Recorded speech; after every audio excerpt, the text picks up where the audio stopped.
네, 이번에 살펴볼 경기는 LA 차저스와 덴버 브론코스의 경기 되겠습니다. 이 경기 31대 30. 진짜 재밌는 경기였어요. 예, 덴버 브론코스가 승리를 가져갔는데 그러면서 차저스가 또 한 점 차 패배를 당하게 됐습니다. 이 경기까지 이제 차저스가 2승 5패를 기록을 하게 됐는데 그러니까 전반까지만 해도 차저스가 2개의 퍼스트 다운만을 허용했고 60야드를 허용을 했습니다. 그러니까 전반적으로 압도했다라는 얘기가 되겠어요. 그러면서 이제 이날 이제 24대 3까지 리드를 했었는데 결국 역전패를 당하고 말았습니다. 저스틴 허버트에게는 용두삼이 그리고 드류 락에게는 시작은 미약했으나 그 끝은 창달이라 이런 좀 명언을 그리고 고사를 네. 좀 적용시킬 수 있는 그런 경기가 아니었나 싶습니다. 그러니까 말씀해주신 대로 차저스가 24대 3까지 앞서면서 네. 뭐 이거는 거의 3쿼터부터 가비지 타임으로 가는 게 아닌가 그런 생각을 했었는데 필립 린지의 그 빅플레이가 예. 좀 덴버를 깨웠던 것 같아요. 그러면서 이제 드류락 선수가 4쿼터에 완전히 뛰어난 모습을 보여줬습니다. 4쿼터에만 이제 18번의 패스 중에 14개를 성공을 시켰고 155야드, 3개 터치다운을 기록을 했습니다. 이게 한 쿼터에 나왔어요. 그러니까 어마어마한 기록이다. 이렇게 말씀을 드려야 될 것 같고 특히 이제 압권이었던 부분은 마지막 1초 남겨놓고 KJ 해밀러 선수에게 터치다운을 연결하는 그 패스였는데 오른쪽으로 가다가 딱 패스 던졌는데 해밀러 선수가 약간 뭐라고 해야 될까요? 엉덩방아를 찌으면서 잡았어요. 네, 저는 어떤 느낌이었냐면 보는데 이게 매트릭스 영화 보면 이렇게 뒤로 눕는 느낌이 있잖아요. 그러면서 싹 잡으면서 이제 터치다운이 됐거든요. 그게 굉장히 인상적이었고 결국 그 터치다운이 나온 이후에 저스틴 허버트의 나라 잃은 표정. 그 다음에 나왔던 장면이 드류락 선수가 그 로봇 춤을 추는 장면이 나왔었거든요. 굉장히 이 양 쿼터백의 희비가 교차하는 인상적인 장면이었습니다. 드류락의 4쿼터 퍼포먼스에 대해서 조금 더 얘기를 해보면 그 말씀해주신 3번의 터치다운 드라이브 모두 최소 75야드 이상을 전진을 했어요. 예. 그러니까 수비의 도움보다는 드류락과 공격진이 함께 이제 만들어낸 점수들이었다 이렇게 좀 얘기를 해야 될 것 같고 네. 그 KJ 햄러의 역전 터치다운에 앞서서 7초를 남기고 포스의 4의 절체절명의 상황이었거든요. 이때 그 오크웨이브넘에게 던진 패스가 이제 막히면서 뭐 그대로 차저스가 그래도 승리를 지켜내는가 했는데 이때 PI 반칙이 또 불렸어요. 그래서 차저스가 좀 늘 이런 전개가 많은 것 같습니다. 네. 그러면서 다시 한번 덴버에 기회를 줬고 그것이 이제 KJ 햄러의 마지막 터치다운으로 연결이 됐었습니다. 네.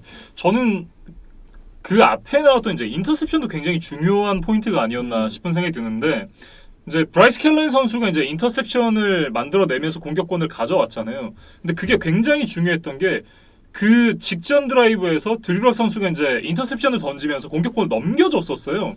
그러면서 이제 그것도 자기 인형 거의 레드존 쪽에서 이제 공격권을 넘겨줬었는데 엔드존에서 그것도 브라이스 켈런 선수가 이제 인터셉션을 만들어내면서 다시 공격권을 가져왔고 그게 다시 추진력으로 작용을 하지 않았나 이런 생각이 좀 들거든요.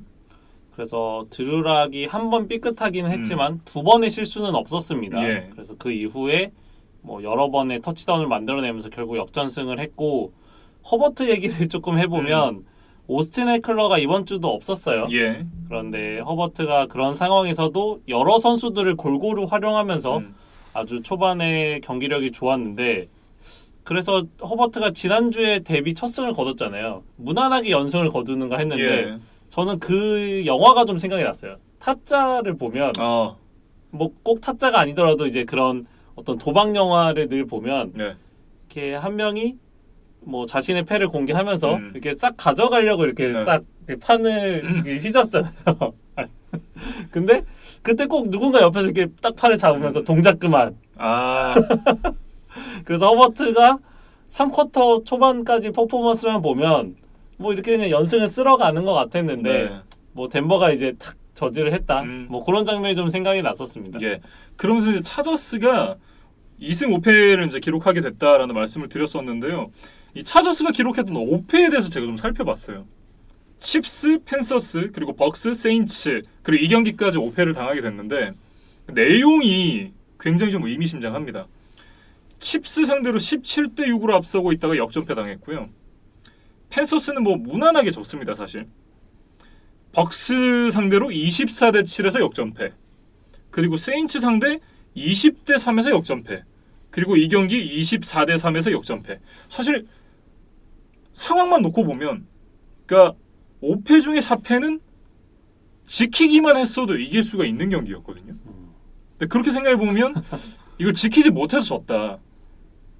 그런 점을 생각해 봤을 때 수비진 그리고 코칭 스텝의 책임이 굉장히 크지 않나라는 생각을 좀 하게 됩니다. 차저스가 NFL 역대 최초로 4경기 연속 16점 차의 리드를 날린 팀이 됐거든요. 예. 그래서 생각을 해보면 지난주에도 잭슨빌에게 이기기는 했지만 경기 중반에 그 16점 차 이상의 리드를 한번 날리고 역전을 당했었어요. 그렇죠. 그러니까 물론 재역전승을 하면서 좀 묻히기는 했는데 예. 어떻게 보면 우리가 역전패의 대명사로 알고 있는 펠컨스나 라이온스보다도 이 차저스의 기록이 더 놀랍습니다. 그렇죠. 그래서 말씀해주신 대로 현지에서는 앤서니 린 감독과 디펜시브 코디네이터 거스 블레이들리에 대한 비판 여론이 상당합니다. 예. 특히 탤런트가 굉장히 훌륭한 수비진을 가지고 있어요. 거기도 공격진도 굉장히 좋잖아요. 뭐 기본적으로 조이 보사, 멜빈 잉그램의 패스러시 듀오가 예. 있고 저희가 시즌 프리뷰 때도 얘기했지만 세컨더리는 정말 리그 최고의 네임밸류를 가지고 있는 차저스인데 물론 더윈 제임스가 시즌 아웃을 당하는 그런 악재가 있기는 했습니다. 그럼에도 불구하고 이렇게 탤런트 좋은 수비진을 가지고도 이런 정도의 경기력을 보인다. 분명히 감독과 디펜시브 코디네이터의 책임이 있다. 이렇게 좀 말씀을 드리겠습니다. 예. 어쨌든 이제 좀 코칭 스태프 교체가 필요한 시점에 오지 않았나. 왜냐면 그러니까 앤서니 린 감독이 이제 감독을 맡게 된 지도 어느덧 벌써 4년이 됐으니까 이제는 좀 감독 교체가 필요한 시점에 오지 않았나. 이런 생각을 좀 해봅니다. 앤서니 린 감독이 러닝백 출신의 이제 오펜시브 쪽 전문가라고 봐야겠죠. 예. 그런데 이제 현지 언론에서 지적하는 건 지금 차저스에게 필요한 거는 디펜시브 쪽에 전문가를 감독으로 앉혀야 되는 거 아니냐. 그런 이야기들이 좀 나오고 있습니다. 예. 어쨌든 덴버 브론코스는 굉장히 좀 기분 좋은 승리를 가져갔다. 이렇게 정리를 해야 될 것 같고 LA 차저스 같은 경우는 좀 고민이 심해지고 있는 상황이다. 이렇게 좀 정리를 해보겠습니다. 차저스는 이번 경기 패배를 통해서 사실상 이제 좀 손을 든 것 같아요. 예. 그래서 데스몬드 킹을 또 트레이드를 하는 행보를 보여줬고 덴버는 저는 강팀 판독기, 수문장 이런 이름을 좀 붙여줘도 될 것 같은 게 예. 덴버의 이번 시즌 행보를 보면 타이탄스, 스틸러스, 벅스, 칩스에게 패했습니다. 예. 다들 강팀들이죠. 그리고 제츠, 패트리어츠, 차저스를 잡았어요. 그러니까 딱 5할 미만의 팀들에게는 깡패, 5할 이상의 팀들에게는 이제 뭐 약한 모습을 보여주는데 강약 약강 이제 우리가 많이 했던 예. 그게 이제 덴버에게도 통용이 될 것 같은데 뭐 앞으로 좀 강팀들을 상대로도 이제 승리를 하는 모습을 보여줘야겠죠. 네. 그리고 덴버는 이번 경기 승리를 통해서 홈에서 시즌 첫 승을 거뒀습니다. 그래서 팬들 앞에서도 좀 체면치레를 한 경기였다. 이렇게 좀 정리를 하겠습니다. 네, 이렇게 차저스와 브론코스의 경기 살펴봤고요. 다음 살펴볼 경기는 뉴올리언스 세인츠와 시카고 베어스의 경기입니다. 이 경기 이제 연장까지 이어진 승부였는데 26대 23 세인츠가 승리를 가져갔습니다. 일단 이제 세인츠의 수많은 승리 요인이 있다라고 이제 말씀을 드릴 수 있을 것 같은데 그 중에서도 가장 중요한 두 가지 팩터는 역시나 감독 션 페이튼이라는 명장의 존재 그리고 드류 브리스라는 명 쿼터백의 존재가 아닌가 싶습니다. 사실 이제 전반에 굉장히 끌려가는 상황 속에서도 션 페이튼 감독 그리고 드류 브리스가 결국은 이제 추격하는 점수를 만들어냈습니다. 그것도 이 전반 투미닛 드라이브가 굉장히 좀 인상적이었던 세인츠였어요. 김희준 아나운서가 전반 투미닛 드라이브는 인상적이었다고 얘기를 해주셨는데 저는 좀 비판적인 이야기를 몇 가지 드리면 물론 브리스가 이날 턴오버는 없었습니다. 예. 하지만 경기를 확실히 매조지할 수 있는 기회들이 몇 번 있었거든요. 근데 이런 것들을 놓치면서 연장까지도 경기를 끌고 갔고 연장에서도 또 베어스에게 기회를 주는 그런 모습들이 있었습니다. 사실 근데 그런 부분을 좀 고려를 해봐야 되는 것 같아요. 이게 그러니까 정상적인 상황이면 또 모르겠는데 지금 마이클 토마스 그리고 임매뉴얼 샌더스 이런 이제 주요 리시버진들이 다 빠져 있는 상황이잖아요. 그런 상황 속에서도 어떻게든 이제 끌려가던 경기에서 동점을 만들고 또 역전까지 만들어낸다라는 게 쉬운 일이 아니잖아요, 사실. 네, 그런 부분을 좀 고려를 해야 되지 않나 싶습니다. 그리고 또 강력한 베어스의 수비를 상대로 음. 했기 때문에 그런 부분들은 또 분명히 참작을 해야 될 것 같고 예. 이날도 엘빈 카마라가 163 스크리미지 야드를 해주면서 분전을 했습니다. 음. 그러면서 브리스를 도와줬는데 세인츠로서는 조금 안타까운 소식이 있어요. 지금 브리스가 어깨 부상으로 지금 9주차 경기를 앞둔 훈련들에 좀 참여가 제한이 되고 있다고 합니다. 예. 근데 이게 정말 중요한 게 세인츠가 9주차에 가장 중요한 벅스와의 경기를 앞두고 있거든요. 맞아요. 이런 상황에서 브리스의 컨디션이 좋지 않다. 이거는 이제 분명히 세인츠 팬들에게는 많은 걱정거리가 될 것 같고 예. 그 경기가 이제 얘기가 나온 김에 얘기를 더 하자면 1주차 때 이제 두 팀이 맞붙어서 세인츠가 승리를 가져갔었잖아요. 근데 1주차의 상황과는 굉장히 달라졌습니다. 그때 당시에는 이제 벅스가 손발이 안 맞는 상황이었고 세인츠는 어떤 지난 시즌의 강력한 전력을 그대로 유지해 왔다면 지금은 말씀드렸던 대로 이제 주요 리시브가 빠져 있고 그리고 벅스는 8경기가 끝났으니까 지금 안토니오 브라운 선수가 다음 주 경기부터 뛸 수가 있어요. 그런 부분까지 좀 1주차 때 상황과는 굉장히 좀 달라진 두 팀의 맞대결이다. 이렇게 좀 말씀을 드려야 될 것 같습니다. 그래도 불행 중 다행인 것은 마이클 토마스와 임메뉴얼 샌더스가 9주차에는 그래도 출전할 가능성이 높다고 해요. 예. 그래서 드류 브리스만 정상 컨디션으로 나올 수 있다면 그래도 세인츠는 해볼 만한 경기다 이렇게 얘기를 하고 싶고 예. 세인츠가 지금 수비에서도 조금 불안한 모습들이 있기 때문에 트레이드 마감 시한에 나이너스로부터 컨 알렉산더 선수를 데리고 왔습니다. 예. 그래서 키코 알론소와 조건부 5라운드 픽 이거를 묶어서 주고 이 알렉산더를 영입을 했는데 이 컨 알렉산더에 대해서 조금만 소개를 해드리면 지난 시즌 나이너스가 슈퍼볼까지 가는데 나름 큰 활약을 했던 선수였어요. 예, 물론 이제 부상으로 중간에 잠깐 빠지긴 했었지만 체격은 작지만 굉장히 뛰어난 운동 능력을 가지고 있다는 평가인데 말씀해주신 대로 부상이 늘 이 선수의 발목을 잡고 있습니다. 예. 이 선수가 지금 6번째 시즌을 맡고 있는데 풀타임을 치른 것이 단 한 번밖에 없다 그래요. 그러니까 그 정도로 크고 작은 부상에 늘 시달려 왔고 예. 이번 시즌도 5주차 이후에는 하이앵클 스프레인 부상으로 지금 쭉 결장을 해왔습니다. 그래서 뭐 세인츠가 좋은 선수를 영입한 것은 맞지만 얼마나 건강한 모습으로 남은 시즌 뛰어줄 수 있는지는 조금 미지수다. 그렇게 좀 말씀을 드리겠습니다. 일단 뭐 내구도에 문제가 있다 이런 말씀을 좀 드려야 될 것 같고 그럼에도 이 선수의 이제 퍼포먼스는 뭐 충분히 또 기대를 할 수 있는 선수다 이렇게 얘기를 해야 될 것 같습니다. 그리고 이제 이 베어스 얘기를 좀 해보면 이날도 강력한 수비를 바탕으로 이제 앞서가 나가는 그런 점수를 만들어냈었던 시카고 베어스였는데 결국은 또 이제 역전패를 당하고 말았습니다. 후반에 역전을 허용하고 나서 뭐 그대로 무너지는가 싶었는데 그래도 폴스가 꾸역꾸역 동점까지는 만들어냈어요. 예. 그리고 연장에서도 코인토스를 지면서 첫 번째 공격권은 내줬지만 브리스에게 펀트를 얻어내면서 분명히 경기를 끝낼 수 있는 유리한 상황까지 갔었거든요. 네. 근데 이제 그 막판에 폴스가 뭐 제 역할을 해주질 못하면서 다시 한번 공격권을 허용했고 세인츠에게 결승점을 허용하고 말았습니다. 네. 그러니까 생각을 좀 해보면 사실 미첼 트루비스키가 선발이었다라는 가정을 해봤을 때 연장까지도 안 갔을 거예요 아마.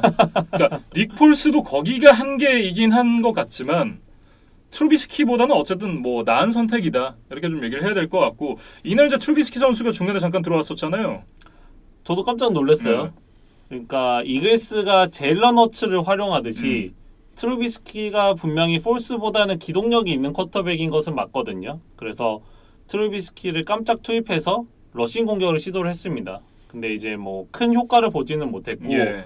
문제는 트루비스키가 그 플레이를 하면서 어깨를 다치고 말았어요. 그래서 당분간은 또 결장이 예상이 된다고 합니다. 예. 어쨌든 뭐 폴스의 선발 자리가 그만큼 좀 탄탄해졌다 이렇게 봐야 될까요? 트루비스키로서는 정말 안 풀리는 네. 시즌이다. 또 그렇게 말씀을 드리겠습니다. 그리고 이제 경기 중에 또 하나의 사고가 있었습니다. 이제 이 경기도 주먹질이 나왔었던 경기였어요. 이 경기는 정말로 때렸습니다. 예. 그래서 시카고의 리시버 제이본 윈스라는 선수인데 이 선수가 세인츠의 CJ 가드너 존슨에게 정말로 주먹을 휘둘렀어요. 예. 한 2대 정도 이제 날렸던 것으로 이제 카메라에 잡혔는데 그러면서 바로 퇴장을 당했고 예. 이제 경기 후에 징계위원회를 거쳐서 2경기 징계가 확정이 됐습니다. 사실 이제 예전에 이진만 위원도 그런 얘기를 했던 것 같은데 이게 진짜 멍청한 플레이인 게 이게 때린다고 그러니까 일단 2경기 정지를 먹는 건 먹는 건데 때려서 상대방이 아프냐? 그게 아니거든요. 그러니까 헬멧을 때리는 거니까 자기 손만 아파요. 그러니까 실질적인 어떤 그런 피해를 주지도 못하고 자기는 출장 정지도 먹고 이거는 진짜 바보 같은 행동인 거죠. 뭐 윈스가 아무 이유 없이 그런 것은 아니기는 네. 해요. 그래서 나중에 또 리플레이로 나오기도 했는데 CJ 가드너 존슨이 베어스의 또 다른 리시버인 앤서니 밀러를 상대로 먼저 도발을 하는 장면이 현지 중계도 또 나왔었습니다. 뭐 마우스피스를 뭐 잡아 뗀다거나 이런 것들이 있었는데 그래서 윈스가 나름 정의감에 이제 나름 복수를 해줬던 것 같아요. 그런데 뭐 그때 이제 때릴 때는 좀 통쾌할 수 있지만 결과적으로는 베어스 그리고 자신에게 이제 훨씬 더 손해인 그런 행동입니다. 그래서 뭐 이런 행동을 좀 반성하고 다음부터는 이제 또 하지 않도록 좀 주의를 해야겠어요. 예. 어쨌든 뭐 썩 좋지만은 않은 장면이었다. 왜냐면 본인도 아까도 말씀드렸지만 본인도 좋지 않았고 2경기 출장 정지를 먹었으니까 그러면서 본인이 빠졌을 때 그 공백이 또 팀에게 전력 누수가 된단 말이죠. 근데 그런 걸 생각해 보면 본인에게도 팀에게도 좋지 않은 선택이었다. 이렇게 좀 정리를 해야 될 것 같습니다. 뭐 어쨌든 이 베어스가 이 경기에서 패배를 하면서 시즌 첫 연패를 기록을 하게 됐습니다. 그러면서 이제 좋지 않은 흐름으로 가나? 라는 생각이 들기도 하지만 불행 중 다행이라고 한다면 패커스도 졌어요.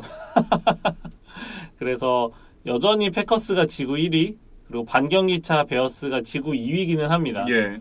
그러면서 이제 반경기차로 선두를 어쨌든 여전히 추격하고 있다라는 점에서 좀 의미를 찾아야겠죠. 다음 살펴볼 경기는 이제 썬데이 나잇 풋볼이었죠. 댈러스 카우보이스와 필라델피아 이글스의 경기였습니다. 이 경기 이제 23대 9 이글스가 승리를 가져갔는데 혹시 꽃지봄이라는 단어 아세요? 아니요, 저는 잘 모르겠습니다. 꽃이 지고서야 봄인 줄 알았습니다. 이게 이제 덱 프레스캇 얘기인데 프레스캇도 없고 달튼도 없고 이 벤 디누치 선수가 선발로 나오긴 했지만 프레스캇의 빈자리가 얼마나 큰가를 확인할 수 있는 경기들이 이제 계속해서 이어지고 있는 댈러스 카우보이스다. 이런 얘기를 좀 하고 시작을 해야 될 것 같습니다. 뭐 프레스캇이 못 나오는 거는 원래 알고 있었던 상황이었고 달튼이 나오지 못한다는 소식이 나온 순간 이미 승부의 추는 많이 기울어져 있었던 것 같아요. 예. 사실 달튼이 나온다고 하더라도 크게 달라지지 않았을 것 같다라는 생각이 들기도 합니다. 그런데 이글스도 뭐 제 컨디션은 아니기 때문에 달튼이 나왔다면 그래도 조금은 더 팽팽한 승부가 펼쳐지지 않았을까? 이거보단 나았겠죠. 네. 그래서 디누치 선수에 대해서 조금만 설명을 드리면 FCS 레벨의 이제 제임스 메디슨 출신의 쿼터백입니다. 그러면서 이번 시즌 댈러스의 7라운드 드래프트 픽을 받고 이제 입단을 했던 선수고 뭐 저희가 드래프트 리뷰 때도 말씀을 드렸었는데 FCS 챔피언십 게임을 앞두고 그 호텔 엘리베이터에서 메카시 감독을 만났었다고요. 그래서 이 디누시 선수가 학창 시절에 농구를 했었는데 그 메카시 감독의 이제 사망한 형과 이제 스승과 제자 관계로 농구를 했었다 이런 이야기들을 뭐 하면서 자기 소개를 했었다고 하는데 뭐 그런 인연에서인지 어쨌든 댈러스로 영입이 됐고 이제 서드 스트링 쿼터백으로 뭐 훈련을 받고 있었는데 이렇게 넘버 1, 2 쿼터백이 계속 빠지다 보니까 예상치 못하게 기회를 얻게 됐습니다. 그런데 뭐 아주 인상적인 활약은 아니었어요. 아마 이제 이 선수도 루키 선수기도 하고 거기다가 되게 부담스러울 거 아니에요. 왜냐면 이제 다른 팀도 아니고 댈러스 카우보이스니까. 그리고 또 썬데이 나잇 풋볼이었으니까. 그러니까 굉장히 좀 어려운 경기였을 거다라는 얘기를 좀 해줘야 될 것 같습니다. 사실 이제 벤 디누치 선수가 이 프레스캇만큼 해주길 바라는 건 어떻게 보면 욕심이고 욕심이라는 단어로도 어떻게 보면 좀 모자란 너무 과한 기대다. 이렇게 좀 얘기를 해야 될 것 같거든요. 그러니까 디누치 선수가 못한 것은 맞는데 디누치 때문에 진 것은 아니다. 그렇게 좀 정리를 해야겠어요. 일단 뭐 공격이 제대로 되지가 않습니다. 왜냐하면 프레스캇이 있을 때만 해도 정말 많은 득점, 그것도 역대급 기록을 갈아치울 페이스로 이제 많은 득점을 만들어냈었던 댈러스 카우보이스였잖아요. 그런데 그랬던 공격진이 9점밖에 못 냈다. 그리고 이글스의 이 약한 공격을 상대로 23점이나 내줬다? 이건 댈러스 수비진의 문제도 상당히 좀 크다고 봐야 될 것 같습니다. 뭐 저는 댈러스의 수비가 워낙 안 좋았기 때문에 예. 23점 정도면 그래도 수비는 어느 정도 선방을 했다. 저는 오히려 그렇게 써왔어요. 그러니까 그만큼 댈러스의 수비가 이번 시즌 좋지 않았다는 예. 뭐 반증이기도 한 건데 댈러스는 이제 쿼터백이 없으니까 뭐 화려한 리시버진들도 다 무용지물입니다. 네. 그리고 이즈키엘 엘리엇도 혼자서 많은 짐을 지고 있는 것에 비해서는 평범한 활약이었고 뭐 트릭 플레이들을 좀 많이 활용하면서 공격의 활로를 뚫어보려는 노력들은 보였어요. 예. 그런데 이것도 한두 번이지 음. 그게 너무 자주 사용되다 보니까 이글스 수비도 충분히 예상을 하고 대응을 하는 모습이었습니다. 예. 댈러스는 뭐 총체적 난국이었다. 이렇게 좀 정리를 해야 될 것 같고, 이글스 얘기를 좀 해보면 이글스의 공격진도 카슨 웬츠가 그렇게 좋지는 않았습니다. 이기기는 했는데 카슨 웬츠의 경기력 자체는 굉장히 실망스러웠어요. 예. 그러니까 댈러스의 이번 시즌 좋지 않은 수비력을 감안하고 그 다음에 서드 스트링이 나온 상대의 공격진을 감안하면 가비지 타임 정도로 이겨줘야 되는 게 아닌가.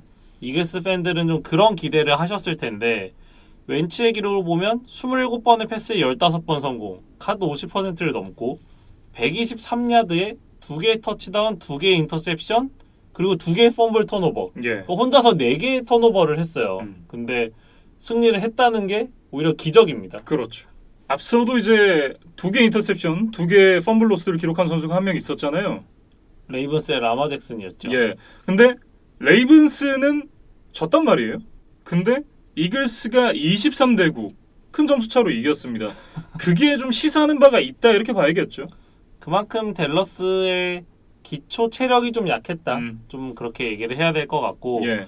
이글스도 뭐 댈러스에 비해서 상황이 나았다 뿐이지 여전히 부상자들이 많은 것은 매한가지거든요. 그렇습니다. 그러니까 드션 잭슨, 알션 제프리, 잭 얼츠, 마일스 샌더스 이런 주요 스킬 플레이어들이 이날도 출전을 하질 못했고 뭐 대신에 나왔던 보스턴 스캇이나 트래비스 풀금 이런 선수들이 그나마 좋은 활약을 해줬던 것이 이글스의 승리 요인이었다. 이렇게 좀 말씀을 드리겠습니다. 예, 지난주에 이어서 이제 보스턴 스캇 선수가 굉장히 좀 좋은 모습들을 많이 보여줬었고, 역시나 류지경 PD가 별명을 붙여줬던 무명용사 트래비스 풀금 선수도 역시나 그 넘버원 리시버 역할을 계속해서 잘 해주고 있어요.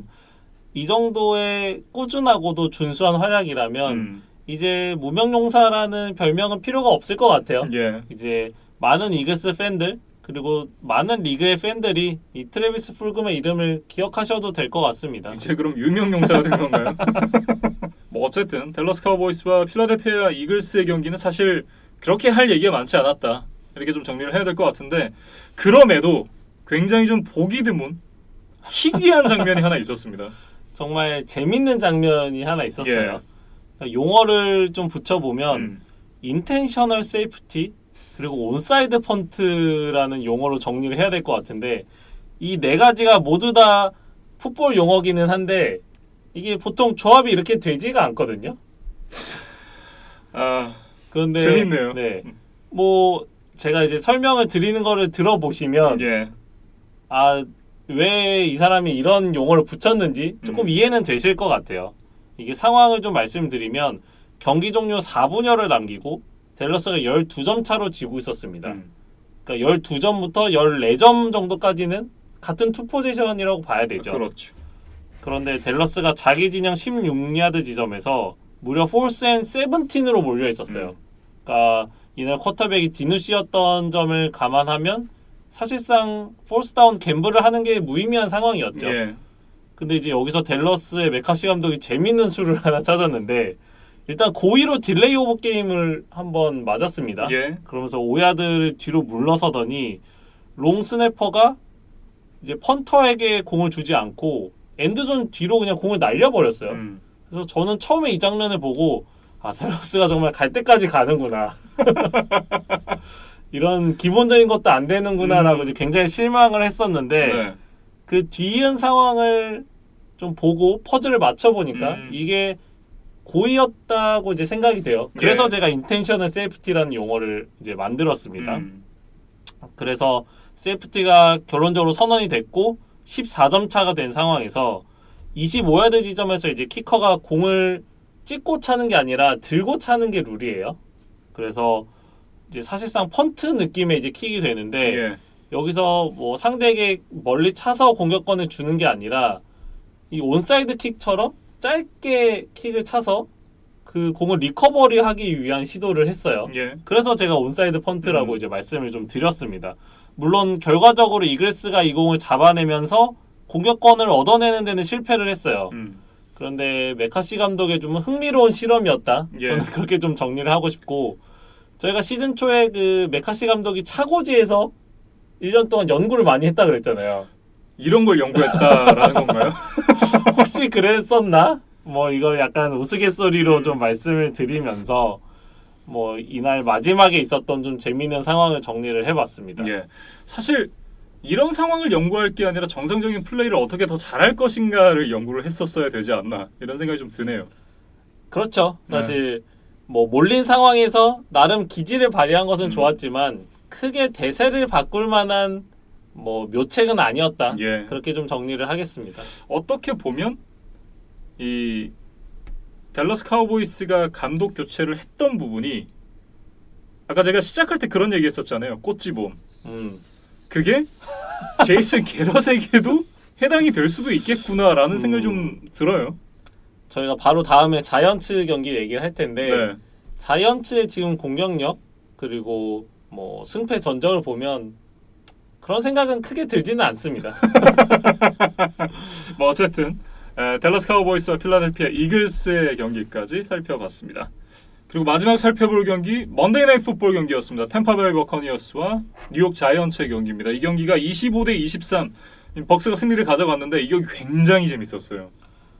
뭐 경기 전 두 팀의 전력 그리고 이번 시즌 기록을 살펴보면 벅스의 뭐 무난한 원사이드한 승리가 예상이 됐었습니다. 예. 그런데 톰 브레이디의 크립토나이트가 일라이 매닝이 아니라 뉴욕 자이언츠가 아니었나 싶은 생각이 들 정도로 브레이디가 생각보다 고전을 했어요. 예. 그러면서 사실 잡힐 뻔했는데 뭐 템파베이가 좀 겨우겨우 신승을 만들어냈습니다. 네. 그러니까 경기 보는 내내 자이언츠가 이길 수도 있겠는데? 라는 생각이 계속해서 들었던 경기였고 뭐 결국 벅스가 이기긴 했습니다만 자이언츠의 올 시즌 경기력 중에는 최고가 아니었나 좀 그렇게 얘기를 해야 될 것 같습니다. 그러니까 전국 중계에서 나름 자존심은 지켰다. 그렇게 좀 말씀을 드리겠습니다. 예.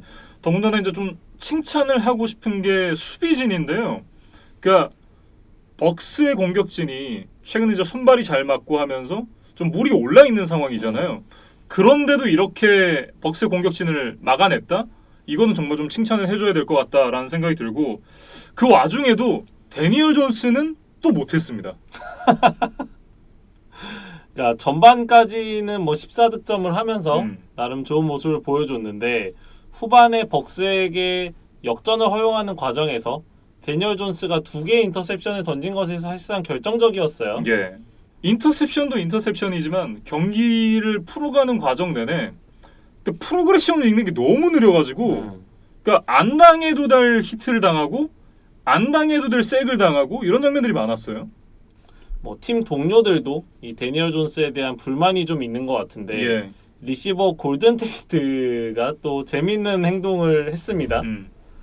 뭐 자신에게 더 많은 패스가 오지 않는 것에 대해서 좀 불만이 있는 것 같아요. 그러니까 예. 앞서 레이븐스의 마키스 브라운과 같은 뭐 유형인데 마키스 브라운이 SNS에서 자신의 불만을 드러냈다면 골든 테이트는 그냥 중계 카메라에서 라이브 중에 그냥 얘기를 해버렸어요. 그래서 뭐 2차례 정도 했다고 하는데 네. 카메라에는 한 번 정도만 잡혔습니다. 그래서 경기 마지막에 그 23대 25로 추격하는 터치다운을 만들어내고 나서 그럼 이제 카메라가 타이트하게 들어와서 세리머니를 받잖아요. 그렇죠. 보통 이제 전문 용어로 원샷이라 네. 그러죠. 근데 거기서 Throw me the ball 이러면서 아주 소리를 강하게 치면서 불만을 드러냈는데 8주차가 끝나고 9주차를 앞둔 이제 훈련 기간에 또 한 차례 훈련에 불참까지 했었다 그래요. 예. 그래서 이게 조금 즉흥적인 감정 표현에서 그치지 않고 조금 돌발 행동으로 이어졌는데 네. 제일런 램지한테 뺨 맞고 이제 거기 가서 화풀이 하는 거 아닐까요? 그런 좀 킹리적 가심이 네. 좀 드네요. 어쨌든 조 저지 감독과의 면담을 통해서 뭐 팀 훈련에 복귀를 하기로 결정을 했다고 합니다. 그래서 뭐 최악의 상황까지 흘러가지는 않았지만 뭐 팀 성적이 워낙 나쁘다 보니 자이언츠가 이런 어수선한 좀 내홍을 겪고 있는 것으로 보입니다. 네. 다른 관점에서 한번 생각을 해보면 원래 이제 뉴욕 자이언츠가 쿼터백을 드래프트할 때 팬들이 원했던 선수가 누구였어요? 드웨인 해스킨스였죠. 네. 그 해스킨스보다 확실히 낫단 말이에요. 그 이진만 의원도 그런 얘기 했었잖아요. 해스킨스보다는 데니얼 존스가 더 나을 것이다. 실제로 더 나은 퍼포먼스를 보여줬고 물론 둘 다 독인 객인이긴 하지만 그래도 해스킨스보다는 데니얼 존스가 낫지 않느냐. 그리고 뉴욕의 쿼터백이 될 상이니까. 일라이 매닝과 여러모로 좀 닮은 점이 헬멧 있죠. 쓰면 똑같아요. 그런데 뭐 약간 진지하게 반박을 해보자면 자이언츠가 한 해 기다려서 투와 허버트, 버로우 중에 한 명을 뽑는 게 사실 정답이었죠. 돌이켜보면. 그럴 수 있죠. 그럴 수 있죠. 뭐 이제 와서 후회하면 좀 늦었고 네. 뭐 일단은 데니얼 존스 체제로 쭉 가야 하는 자이언츠입니다. 그래서 근데 지금이라도 늦지 않았다고 생각을 하고 왜 이제 카일러 머리 선수가 뽑힐 때도 그 전년도에 이 상위 라운드에서 뽑았던 조시 로젠이 있었잖아요. 그 선수를 내치고 카일러 머리를 뽑은 거잖아요. 어떻게 보면 자이언츠도 빠른 결정을 하는 게 나을 수도 있어요. 근데 그러기에는 데니얼 존스가 또 분명히 자신의 장점을 또 보여주는 순간들이 있습니다. 근데 이 경기를 기점으로 저는 데니얼 존스의 어떤 선발 쿼터백의 가능성엔 한계를 보여줬다. 저는 그렇게 좀 생각을 했거든요. 뭐 그래도 이제 벅스의 훌륭한 수비를 좀 감안해줘야 되지 않을까? 저는 그런 생각도 좀 해봤어요. 예. 뭐 어쨌든 뭐 사람마다 생각이 다 다르겠지만 데니얼 존스가 좋은 경기력은 아니었다. 뭐 이렇게 좀 정리를 할 수 있을 것 같고요. 이날 이제 벅스의 수비가 굉장히 좋다라고 말씀을 해주셨는데 이날도 시즌 내내 좋았던 수비가 굉장히 좋았습니다. 은다무 콩수 선수가 하나의 색 5개의 큐비트를 기록을 했고 저는 이제 이 선수를 좀 칭찬을 하고 싶은데 안토니 윈필드 이 선수가 이제 마지막에 2포인트 컨버전도 막아내면서 이 승리의 쐐기를 박은 그런 선수가 됐는데 올 시즌 디펜시브 루키 오브 더 이어 강력한 후보다. 지금 이제 컨텐더다. 뭐 이런 얘기가 나오고 있어요. 저희가 시즌 전에는 체이스 형이 부상만 없다면 이 디펜시브 루키 오브 더 이어를 뭐 따놓은 당상이다라고 말씀을 드렸었는데 네. 시즌을 까놓고 보니 이제 체이스 형은 워싱턴이 워낙 부진하잖아요. 그러다 보니 조금 묻힌감이 있고 이 앤토니 윈필드 주니어의 활약이 정말 대단합니다. 예. 그래서 말씀해주신 2포인트 컨버전 상황도 디온 루이스가 모션 플레이를 해서 굉장히 재빠르게 오른쪽으로 빠져나갔어요. 근데 윈필드가 그 디온 루이스를 빠르게 쫓아가면서 뭐 접근을 했고 존스의 패스가 이제 윈필드의 팔에 맞으면서 그것이 이제 패스 실패로 끝이 났는데 예. 이 윈필드가 지금 주니어라는 이름을 가지고 있잖아요. 예. 그 아버지 앤토니 윈필드 시니어도 NFL 선수였습니다. 그래서 이분의 좀 커리어를 살펴보니까 14년간 NFL에서 코너백으로 뛰면서 3번이나 프로볼에 선정될 정도로 나름 족적을 남긴 훌륭한 선수였어요. 예. 그래서 그 피를 이어받은 지금 아들 윈필드 주니어도 NFL에서 새로운 역사를 써내려가고 있습니다. 네. 전반기에 보여줬던 어떤 퍼포먼스를 부상 없이 후반기에도 보여줄 수 있다? 그러면 이제 확실한 디펜시브 루키 오브 더 이어 뭐 이견이 없을 후보다. 이렇게 좀 정리를 할 수가 있을 것 같고 앞서도 말씀드렸지만 이제 안토니오 브라운 선수가 돌아옵니다. 뭐 이것과 관련해서 재미있는 이야기들이 있어서 조금 몇 가지 준비를 해왔는데 예. 일단 앞서 말씀해 주셨던 대로 8경기 출장 정지가 이제 해제가 됐습니다. 그렇죠. 그래서 지금 훈련에도 복귀를 했고 뭐 9주차 세인츠와의 중요한 일정에 나설 예정인데 안토니오 브라운의 인터뷰 혹시 보셨나요? 그 TV12 모자 쓰고 나와가지고 인터뷰했잖아요. 그러니까 톰 브레이디의 개인 브랜드인 예. 그 TV12의 모자를 쓰고 나와서 뭐 자신에게 기회를 준 벅스에게 굉장히 감사하고 열심히 하겠다. 굉장히 고분고분한 인터뷰를 그러니까 했어요. 브라운답지 않았어요. 네. 그러니까 이럴 선수였으면 그동안 왜 그렇게 사고를 치고 이제 풋볼을 떠나 있었을까라는 생각이 들 정도로 참 고분고분한 인터뷰였는데 네. 또 재미있는 거는 지금 앤토니오 브라운이 톰 브레디의 집에서 같이 살고 있다 그래요. 그러니까 브레디가 템파베이로 이적을 하면서 데릭 지터의 집을 임대해서 살고 있는데 예. 그 자신의 지금 현재 거주지에 앤토니오 브라운을 초청해서 같이 좀 살고 있다고 합니다. 그러니까 놀랍지 않은 게 사실 이제 톰 브레이디 선수가 앤토니오 브라운을 워낙에 이 벅스로 데리고 오고 싶어 했잖아요. 근데 그 당시에는 이제 리시버들이 워낙 건강했고 이 브루스 에리언스 감독이 얘는 팀 케미를 깰 것 같으니까 안 된다라고 이제 막았던 상황이었는데 지난주에도 말씀드렸지만 상황이 많이 바뀌었고 결국 이제 데리고 오게 됐고요. 그러면서 이제 톰 브레이디와 앤토니오 브라운의 어떤 끈끈한 관계가 계속해서 이어지고 있다라는 걸 좀 확인을 할 수가 있었는데 뭐 같이 산다는 게 놀랍지 않습니다. 작년에 한국뿐 아니라 전 세계를 뒤흔들었던 영화 기생충이 있잖아요. 브라운이 어떻게 보면 지금 브레이디 집에 뭐 기생해서 지금 살게 됐는데 네. 뭐 톰 사장님 리스펙 뭐 이런 얘기를 좀 하게 되지 않을까. 정말 네. 브레이디한테는 정말 순한 양이고 그럼요. 좋은 동료가 될 것 같습니다. 네. 그래서 뭐 저도 현지 기사를 살펴보니까 벅스 구단이 굉장히 놀랐다 그래요. 그러니까 안토니오 브라운이 장기간 풋볼을 떠나 있었는데 이렇게 자기 관리가 잘 돼 있고 이렇게 컨디션이 좋은 상태로 팀에 합류할 줄 몰랐다고 합니다. 왜냐면 1년이 넘었잖아요. 그 뉴잉글랜드 페이트리어츠에 왔다가 방출된 이후로 지금 1년이 넘게 풋볼을 뛰지 않았기 때문에 훈련도 참가를 못했잖아요.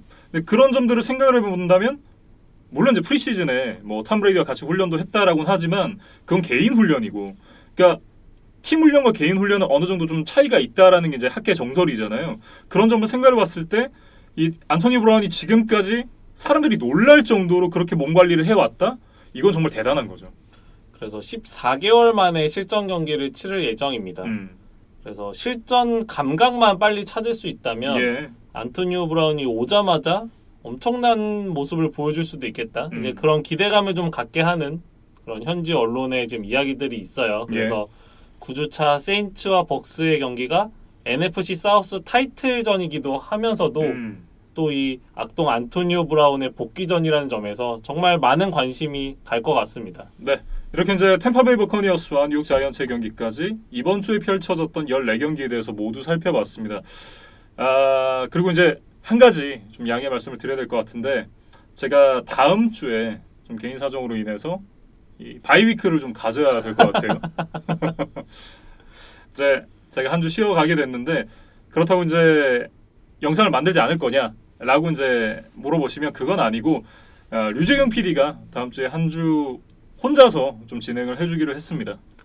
뭐 저희가 지난번에 제가 출장 때문에 좀 같이 녹화를 할 수 없었던 주가 있었잖아요. 예. 그때 김미준 아나운서와 제가 경기를 나눠서 뭐 녹음을 해서 올리기도 했었는데, 다음 주는 일단 저 혼자 좀 녹음을 해서 올려야 될 것 같아요. 예. 그래서 뭐 14경기 정경기를 다 해드릴 수 있다 이렇게 지금 장담은 못 하는데 최대한 많은 경기 그리고 최대한 많은 정보를 가지고 또 여러분들께 풋볼 이야기를 전해드릴 수 있도록 좀 노력을 하겠습니다. 그래서 다음 주 리뷰도 좀 많이 기대를 해주시면 좋을 것 같아요. 네, 이렇게 이제 세컨 앤 세븐틴 모두 마무리를 지어보겠고요. 저희는 다음 주에 저는 쉬어가고 류재경 PD는 9주차 경기에 대한 리뷰로 이어가도록 하겠습니다.